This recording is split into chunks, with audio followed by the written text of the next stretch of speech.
Has your business quietly become responsible for your happiness? I mean, have you ever noticed how quickly your mood can change based on what's happening in your business? One person reaches out, a client over here signs up, that notification comes through with a beep on your phone, and on those good days, you feel hopeful again. Then you experience those days where not much is happening, and you really try to pretend there's not this silent panic going on underneath. And before you know it, those days turn into weeks and months, and you end up questioning everything. Am I doing enough? Am I smart enough? Am I good enough? Is this ever actually going to work? I want to ask you a question that honestly, I've never heard anyone ask entrepreneurs before. At least I haven't. What is your relationship with your business? Not what's your marketing strategy? Not what's your revenue goal? Not how many clients do you want this quarter of unveiling, that I wasn't just asking my business to generate income. That was only part of it. I was asking it to do so much more.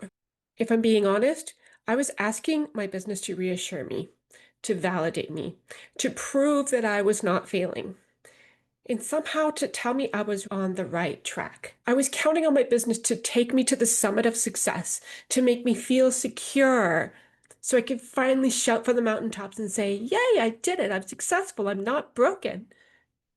And that's an impossible expectation to place on any business.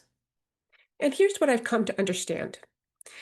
Businesses are wonderful for solving problems. Businesses are great, obviously, for serving people. Businesses are amazing for creating value, and they're also amazing for creating wealth. But here's what they're terrible at. Businesses do not determine your worth. And somewhere along the way, I had blurred those two things together. Maybe you have too. And let's be real, we don't do it intentionally. In fact, I think it happens very quietly and very subtly in the background, especially when you're passionate about what you do and you start to make it about that and you following your calling, especially when you've poured years upon years into building something, especially when your business is also supposed to be paying your bills. Little by little, my friend, your business starts carrying more than it was ever meant to carry. Soon it becomes responsible for your confidence, your peace, your hope, your identity, your future, and eventually, dare I say, your happiness. For me, this became obvious very, very recently. Many of you know that I've been exploring another business option alongside my own. When I first discovered it, I was really excited. And I'm going to be really, really honest here.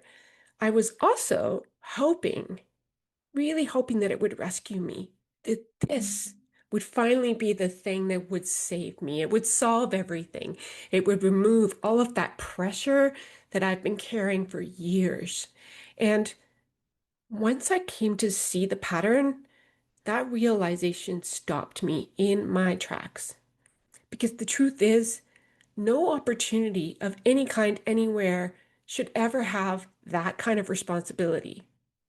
Not this one, not anyone. And what's really interesting about this is I actually believe in this opportunity even more today than when I first started.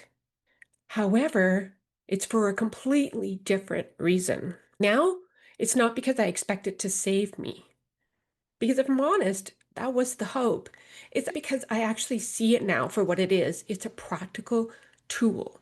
It's a way to diversify income, to create stability over time, and to be able to build something consistently.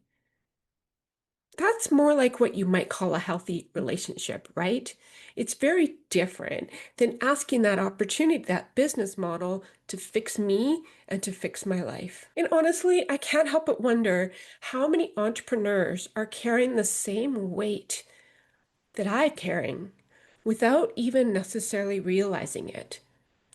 And it's never because they're doing it wrong. It's only because in the journey, it's easy to unknowingly place responsibility for our peace onto our business.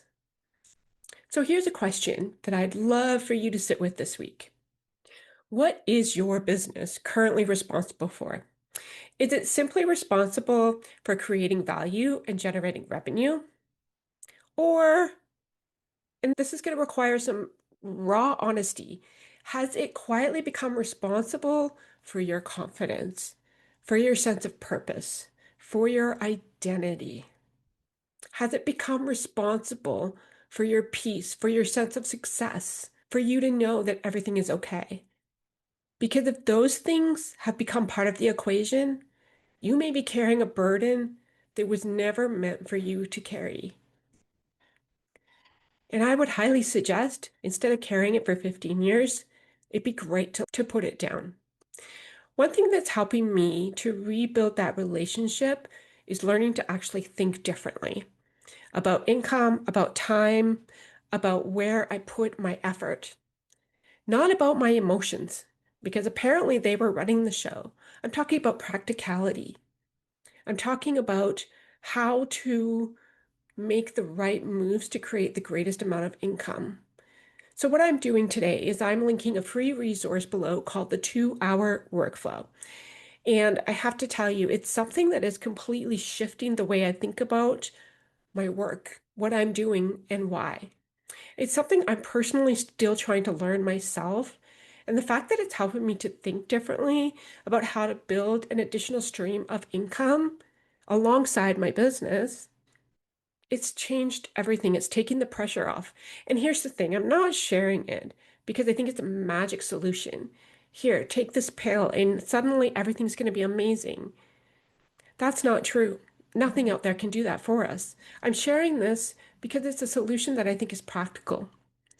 So if you're curious, I invite you to take a look and simply decide whether or not this is a fit for you.